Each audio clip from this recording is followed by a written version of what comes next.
మాకు మైక్ ఇవ్వండి అని చెప్పినా కూడా కనీసం మాట్లాడడానికి అవకాశం కల్పించకపోగా మేము నిల్చుంటే అక్కడ ఉన్నటువంటి శాసనసభ్యులు మరీ ముఖ్యంగా జూనియర్ శాసనసభ్యులు మమ్మల్ని హేళన చేస్తూ మాట్లాడుతూ ఉంటే నిజంగా చాలా బాధ అనిపించింది. శాసనసభ చరిత్రలో ఇది మొట్టమొదటిసారి అనుకుంటా. మరి ముగ్గురు మహిళలము 4.5 గంటలు నిలబడి మా గొంతు మా హక్కు ఏదైతే ఉందో మాకు మైక్ ఇవ్వండి మేము మాట్లాడతామని చెప్పినా కూడా మైక్ ఇవ్వకపోవడం నిజంగా చాలా బాధాకరమైనటువంటి విషయం. ఇప్పుడు సబితక్క గారు చెప్పినట్టుగా మన రాష్ట్రంలో అత్యాచారాలు పెరిగిపోయినాయి. ఈ 8 నెలల కాలంలో లా అండ్ ఆర్డర్ పూర్తిగా అదుపు తప్పింది. ఈ 4 రోజుల్లోనే మనకు 48 గంటల్లోనే 5 ఇన్సిడెంట్స్ మన దృష్టికి రావడం జరిగింది. కానీ ఇంకా రానటువంటి ఇంకా ఎన్ని ఉన్నాయో ఒక్కసారి ఆలోచించాల్సినటువంటి అవసరం ఉంది. మొన్న మా మెదక్ జిల్లాలో కూడా ఇటువంటి ఇన్సిడెంట్ జరిగితే ఇమీడియట్గా అక్కడ ఆఫీసర్స్తో మాట్లాడడం జరిగింది. కానీ ఈరోజు నేను అడుగుతా ఉన్నాను, మరి మంత్రులు 2 మహిళా మంత్రులు ఉన్నారు, ఊరికే శాసనసభలో మాట్లాడుతూ ఉన్నారు. మరి ఈ విషయంలో మొన్న లా అండ్ ఆర్డర్ విషయంలో మరి మాట్లాడినప్పుడు ఇంకా ఎందుకు స్పందించలేదు? మహిళా మంత్రి ఉన్నారు. అంతకుముందు గత ప్రభుత్వంలో జరిగినటువంటి విషయాలపైన వారు మాట్లాడుతూ మరి ఇది జరిగింది అది జరిగింది గత ప్రభుత్వం మాట్లాడితే ఒక్క కాంగ్రెస్ పార్టీ ఎమ్మెల్యేలు మాట్లాడితే నోరు తెరిస్తే గత ప్రభుత్వం అనే స్టార్ట్ చేయడం జరుగుతుంది. మరి గత ప్రభుత్వంలో జరిగిన వాటిపైన మీరు స్పందించి ఆ రోజు చిన్న విషయాలైనా పెద్ద విషయాలైనా మీరు మాట్లాడడం జరిగింది. అప్పుడు ఎక్కడైనా ఇటువంటి ఇన్సిడెంట్ జరిగినప్పుడు మీరు వెళ్ళడం జరిగింది. ఇప్పుడు మహిళా మంత్రుల యొక్క బాధ్యత కాదా వీరిని మాట్లాడాల్సినటువంటి వీరితో మాట్లాడి మరి వారికి ఒక భరోసా ఇవ్వాల్సినటువంటి బాధ్యత ఈరోజు ప్రభుత్వాన్ని మహిళా మంత్రులది ముఖ్యమంత్రి గారిది కాదా అని చెప్పేసి అడుగుతా ఉన్నాం. ఏది ఏమైనా ఇటువంటి పునరావృతం కాకుండా ఇమీడియట్గా చర్యలు తీసుకోవాల్సినటువంటి అవసరం ఉంది, రివ్యూ చేయాల్సినటువంటి అవసరం ఉంది. మరి బాధితులకు హెల్త్ పరంగా కానీ ట్రీట్మెంట్ పరంగా కానీ వారికి అండగా నిలబడాల్సినటువంటి అవసరం ఉంది. అదేవిధంగా దోషులను కఠినంగా శిక్షించాల్సినటువంటి బాధ్యత కూడా ప్రభుత్వం పైన ఉంది అని చెప్పేసి కూడా నేను తెలియజేస్తా ఉన్నా. మరి అదేవిధంగా ఈరోజు మరి మా పైన మాట్లాడుతూ మరి చాలా అంటే మేమేదో మహిళలు అంటే నిన్న మాట్లాడింది అయిపోయిందని చెప్పేసి అనుకున్నాను. నిన్న మేము క్లోజ్ చేసేసినాం, నిన్నటికి నిన్న మాట్లాడేసినాం అయిపోయింది అనుకున్నాం. కానీ ఈరోజు కూడా మళ్ళీ ముఖ్యమంత్రి గారు ప్రాశ్చాత్తాపడి ఏదో నిజంగా తప్పు మాట్లాడినామనో, ఉప ముఖ్యమంత్రి గారు కూడా మీ ఏం ముఖం పెట్టుకొని మాట్లాడుతున్నారు, మహిళలు అనేటువంటి మాటలేనా ఇవి అని చెప్పేసి నేను ఒక్కసారి అడుగుతా ఉన్నా.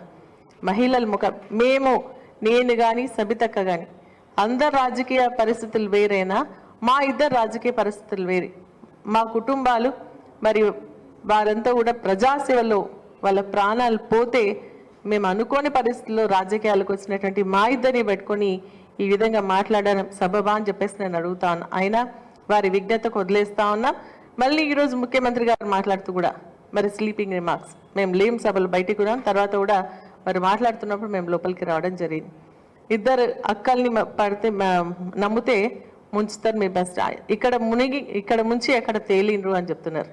ఎక్కడ ఉంచినాం మేము?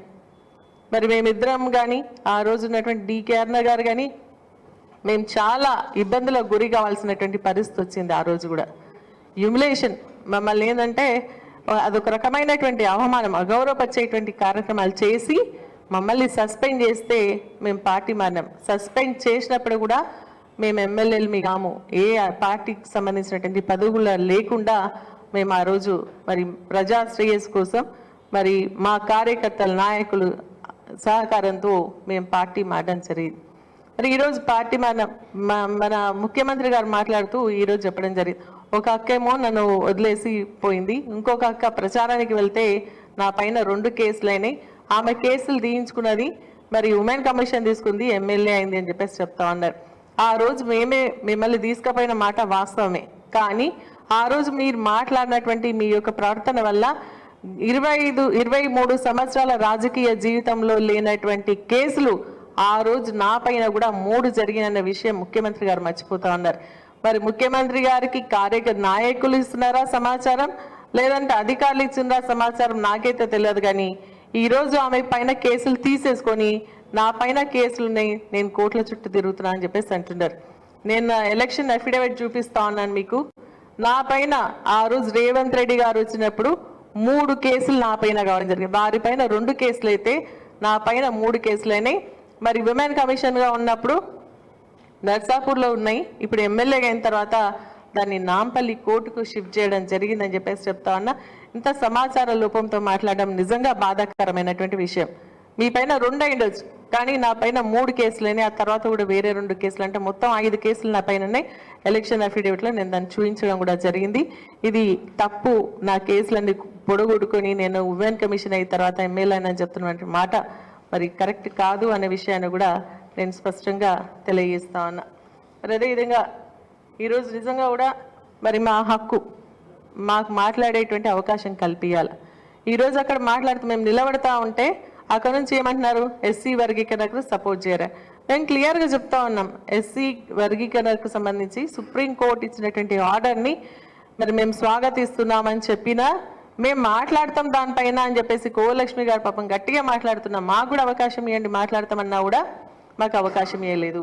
అదేవిధంగా మనకు స్కిల్ యూనివర్సిటీకి సంబంధించి కూడా మేము మాట్లాడతామంటే మాకు అవకాశం ఇవ్వకుండా మళ్ళీ వాళ్ళు ఏంటంటే మాకు మైకేమో ఇస్తలేరు, వాళ్ళేమో కూర్చొని ఏదేదో మాట్లాడుతూ మీకు ఎస్సీలు అంటే గౌరవం లేదా, లేదంటే మీకు ఓట్లు వేయలేదా అని చెప్పేసి అంటున్నారు. ఎస్, మేము నిజంగా కూడా చెప్తా ఉన్నాం, ఎస్సీలు అందరూ కూడా మాకు ఓట్లు వేసినారు కాబట్టి మేము గెలిచి ఈరోజు వస్తా ఉన్నాం. అట్లా అని చెప్పేసి మహిళల్ని కూడా చిన్న చూపు చూడొద్దు కదా అని చెప్పేసి నేను వారిని ప్రశ్నిస్తా ఉన్నా.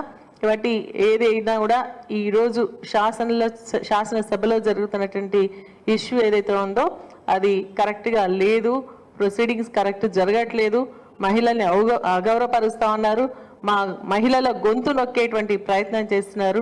కాబట్టి ఇది సబబు కాదు అని చెప్పేసి కూడా నేను తెలియజేస్తూ, నిన్న జరిగినటువంటి ఇష్యూలో నాకు కానీ అక్క కానీ అదేవిధంగా కోలక్ష్మి గారికి సంపూర్ణంగా సపోర్ట్ చేసినటువంటి మా శాసనసభ్యులు, మా నాయకులకు, మరి అదేవిధంగా మరి ఈరోజు నిరసన కార్యక్రమాలు చేపట్టి మాకు సంఘీభావం తెలిపినటువంటి కార్యకర్తలకు, నాయకులకు, మహిళా సంఘాలకు, మా పైన అభిమానంతో ఈ కార్యక్రమంలో పాల్పంచుకున్నటువంటి ప్రతి ఒక్కరు కూడా మా హృదయపూర్వక ధన్యవాదాలు తెలియజేస్తూ, స్పీకర్ గారిని కూడా మేము రిక్వెస్ట్ చేస్తూ ఉన్నాం, మహిళా శాసనసభ్యులు ఉన్నమే చాలా తక్కువ మంది, మాకు అవకాశం కల్పించండి. నిన్న మహిళా ఫస్ట్ టైం ఎమ్మెల్యేస్ నిన్న మాట్లాడుతూ మమ్మల్ని కామెంట్ చేస్తుంటే నిజంగా బాధ అనిపించింది. వారు మాట్లాడుతూ ఏమన్నారంటే, మా ముఖ్యమంత్రి గారు మమ్మల్ని బాగా ఎంకరేజ్ చేస్తారంటున్నారు. అంటే మీ కాంగ్రెస్ ఎమ్మెల్యేలను ఒక రకంగా, బీఆర్ఎస్ ఎమ్మెల్యేలని ఒక రకంగా చూస్తారా అని చెప్పేసి కూడా నేను ఈ సందర్భంగా అడుగుతా ఉన్నా.